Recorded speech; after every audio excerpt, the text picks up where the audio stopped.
प्रश्न 2। निम्नलिखित प्रत्येक प्रश्न के साथ दिए गए विकल्पों में से सही उत्तर को चुनिए।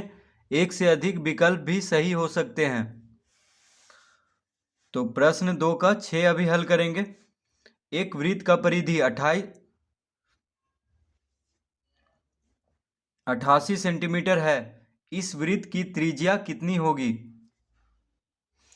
तो प्रश्न 2 का 6।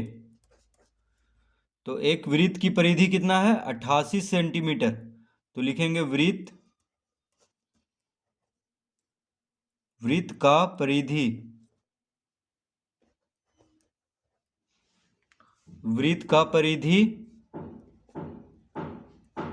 बराबर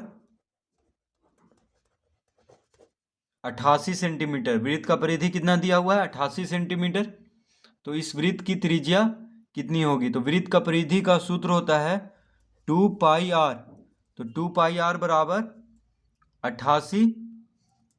ठीक है, 2πr बराबर 88 लिख लेंगे। तो वृत्त का परिधि है 88 सेंटीमीटर। तो वृत्त का परिधि का सूत्र होता है 2πr। r हो गया त्रिज्या, पाई हो गया 22/7। पाई का मान होता है 22 बटा, तो 2 गुना पाई का मान हो गया 22/7 गुना r बराबर 88। इस तरह लिख लेंगे। 2 गुना 22/7 गुना r, ये गुना में है तीनों। तो पाई का मान हो गया 22/7। r मतलब होता है त्रिज्या, तो r निकालना है हमें। तो r बराबर हो जाएगा 88 गुना 7 बटा 2 गुना 22। तो तिरछा गुना करेंगे। ठीक है, ये 7 जो है भागा में है, बराबर के बायां तरफ भागा में है, तो दायां तरफ जाएगा तो गुना में हो जाएगा। और 2 गुना 22 r के साथ गुना में है बायां तरफ, बराबर के बायां तरफ, तो दायां तरफ भेजेंगे तो भागा में हो जाएगा। तो 22 चौक 88, 2 दूना 4। देखिए 22 चौक 88, 2 दूना 4, तो कितना आ गया? r बराबर 7 दूनी 14। r बराबर 14। तो लिखेंगे अतः, यानी r बराबर 14 सेंटीमीटर, यहीं पे लिख देते हैं। ठीक है, तो ये वस्तुनिष्ठ प्रश्न है, इसीलिए बस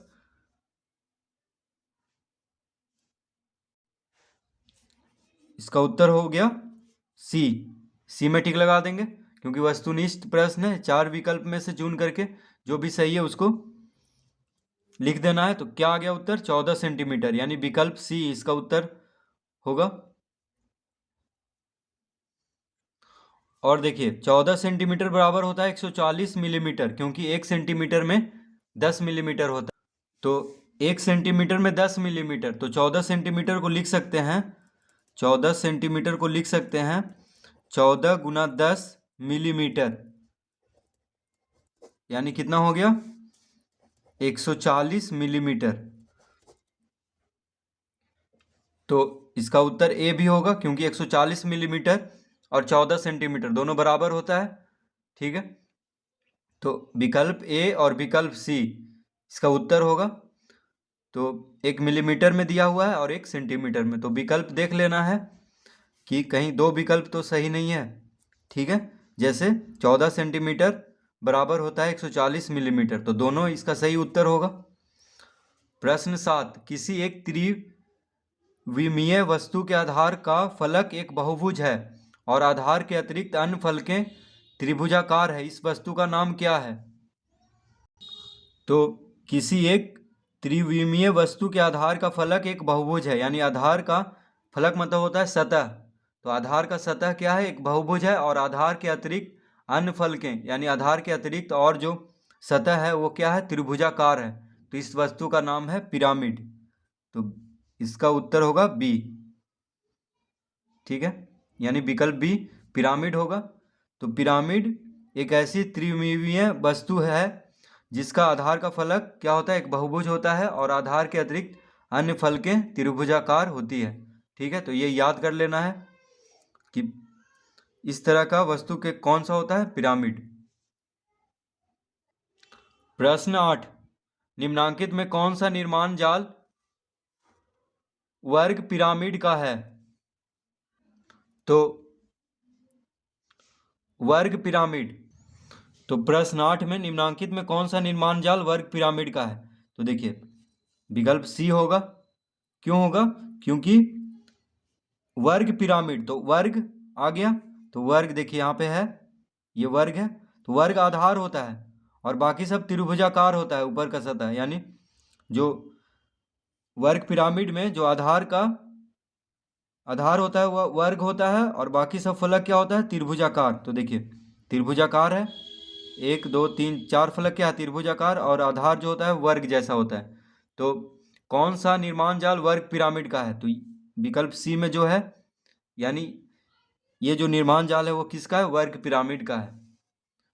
9, निम्नांकित ठोस चित्र में घनों की संख्या बताइए।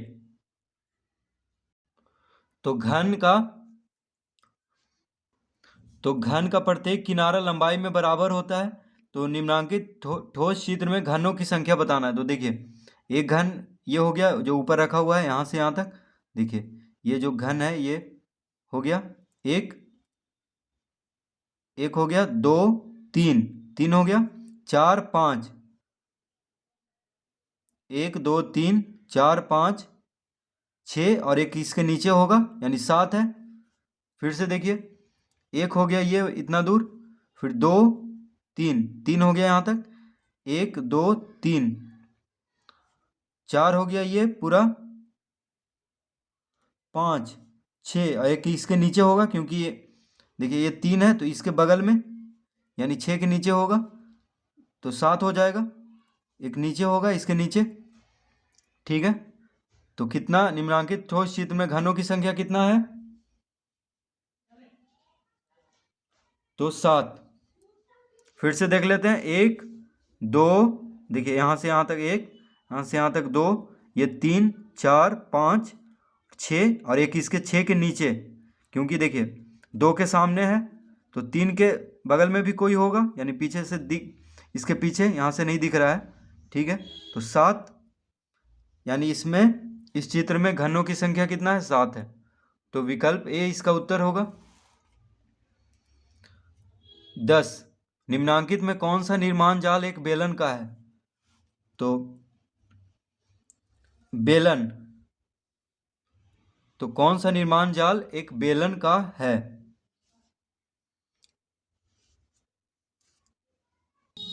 तो बेलन इस तरह का होता है, एक बेलन का 2 वृत्ताकार फलक और एक वक्र फलक होता है। देखिए 2 वृत्ताकार फलक यानी सतह, तो ऊपर में वृत्ताकार होता है और नीचे में, ठीक है, और एक वक्र फलक होता है। तो 2 वृत्ताकार फलक इसमें दिख रहा है, देखिए 2 वृत्ताकार फलक होता है बेलन में, क्योंकि बेलन का बात कर रहा है, तो डी होगा, 2 वृत्ताकार फलक और एक वक्र फलक। तो कौन सा निर्माण जाल एक बेलन का है? तो विकल्प डी इसका सही उत्तर होगा। प्रकोष्ठ में दिए गए विकल्पों में से सही उत्तर को चुनकर रिक्त स्थानों को भरिए। एक वर्ग का क्षेत्रफल, तो ये जो प्रकोष्ठ में दिया हुआ है, देखिए 3 विकल्प दिया हुआ है, उसको चुन करके यहाँ पे भरना है। तो एक वर्ग का क्षेत्रफल बराबर 1/2 गुना विकर्ण की लंबाई, तो देखिए ये भर देंगे। ठीक है, हम देखिए टिकला इस तरह से कर दे रहे हैं, आप लोग इसको यहाँ पे भर दीजिएगा कॉपी में। तो एक वर्ग का क्षेत्रफल बराबर होता है 1/2 गुना विकर्ण की लंबाई का घात 2। यहाँ पे क्या भरेंगे? विकर्ण की लंबाई और घात 2 दिया हुआ है। ठीक है, तो बस खाली स्थान जो है वहाँ पे विकर्ण की लंबाई भर देंगे। तो इसका उत्तर होगा विकर्ण की लंबाई, हम टिक लगा दे रहे हैं। ठीक है, तो एक वर्ग का क्षेत्रफल बराबर 1/2 गुना विकर्ण की लंबाई का वर्ग। दूसरा, एक वृत्त का व्यास बराबर 2 गुना अंडर क्षेत्रफल बटा, तो एक वृत्त का व्यास बराबर होता है 2 गुना अंडर क्षेत्रफल बटा पाई। क्या भरेंगे यहाँ पे? पाई। देखिए हम यहाँ पे पाई भर दे रहे हैं।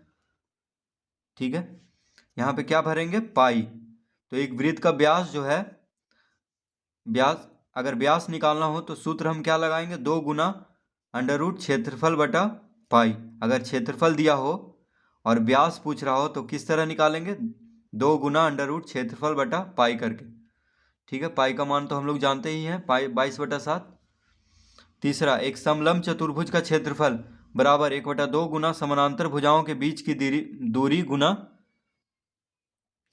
तो देखिए, एक समलंब चतुर्भुज का क्षेत्रफल का सूत्र होता है 1/2 गुना समानांतर भुजाओं के बीच की दूरी गुना समानांतर भुजाओं की लंबाई का योगफल। तो इसमें देखिए ये भरेंगे समानांतर भुजाओं की लंबाई का योगफल, यहां से यहां तक। ठीक है, समानांतर भुजाओं की लंबाई का योगफल। एक समलंब चतुर्भुज का क्षेत्रफल का सूत्र होता है 1/2 गुना समानांतर भुजाओं के बीच की दूरी गुना समानांतर भुजाओं की लंबाई का योगफल। ठीक है, तो समानांतर भुजाओं की लंबाई का योगफल यहां पे भर देंगे। सुमेलित कीजिए फुटबॉल। तो देखिए, फुटबॉल क्या है, एक वक्र फलक है। ठीक है, तो फुटबॉल का होगा तीसरा, तो हम लिखेंगे इसका उत्तर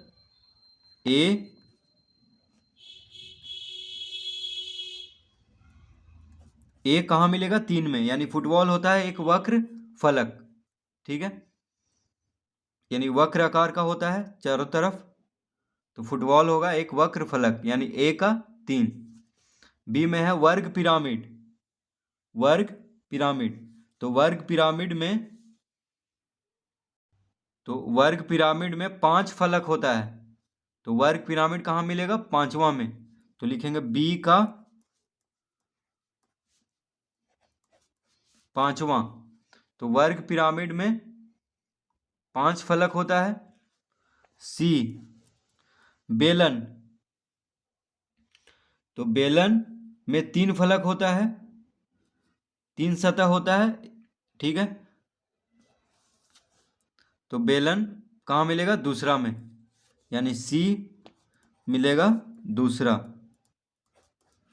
डी में है घनाभ, तो घनाभ में 6 फलक होता है। घनाभ में 6 फलक, यानी 6 सतह होता है घनाभ का, तो पहला, यानी डी का पहला। ई में है शंकु, तो शंकु 2 फलक होता है शंकु में, तो ई का 4 में मिलाएंगे। फलक मतलब सतह होता है। ठीक है, तो फुटबॉल एक वक्र फलक है। वर्ग पिरामिड 5 फलक होता है। देखिए, वर्ग पिरामिड 5 फलक है, 1 2 3 4 1 5, ये निर्माण जाल है उसका। बेलन, तो बेलन का 3 फलक होता है। बेलन का 3 फलक होता है, 2 वृत्ताकार होता है। एक बेलन का 2 वृत्ताकार फलक और एक वक्र फलक होता है। देखिए, एक फलक हो गया ऊपर, एक फलक नीचे और एक बीच में, 3 फलक होता है, यानी 3 सतह होता है। तो उसी तरह घनाभ का 6 फलक और शंकु का 2 फलक। तो इस तरह एक को 3 में मिलाएंगे, बी को 5 में, सी को दूसरा में और डी पहला में मिलेगा, ई चौथा में मिलेगा।